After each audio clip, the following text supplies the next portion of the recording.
Ngunit bawal pa rin. May isabong na nabisto sa San Fernando sa Cebu. Nasa kote ang isang lalaki habang halos 30 panabong naman ang natagpuang patay. Nakatutok si Mariz Umali.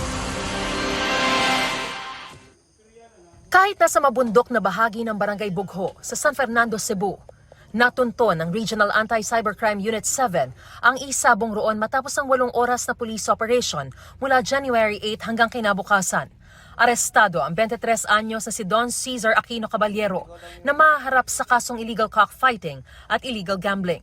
Kumpiskado rin ang mga gamit nila tulad ng video camera, Wi-Fi router at iba pang gamit sa live streaming, pati sari-saring ID at 528 pesos na perang pamusta. Kalunos-lunos ding inabutan ng ilang manok panabong, 28 ang patay at 28 rin ang malubhang sugatan. 7 naman ang hinahanap matapos matunugan ng raid kaya tumakas.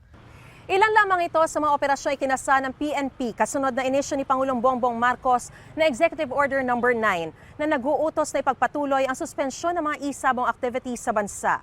At para raw mas mapaigting pa ang kanilang operasyon kontra isabong, bumuo ang DILG ng multi-agency team na tututok dito.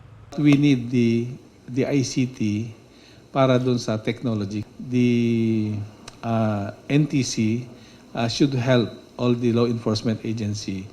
Apela ng PNP sa publiko, wag nang tangkilikin ang isabong kahit mas madaling tayaan. Para sa GMA Integrated News, Mariz Umali, nakatutok, 24 oras. Good news mga kapuso! Maaari niyong mapanood ang 24 oras at iba pa naming mga newscast sa aming YouTube channel. I-click lang ang subscribe button na lalabas sa screen. Sa mga kapuso abroad, maaari niyo kaming masubaybayan sa GMA Pinoy TV at sa www.gmanews.tv.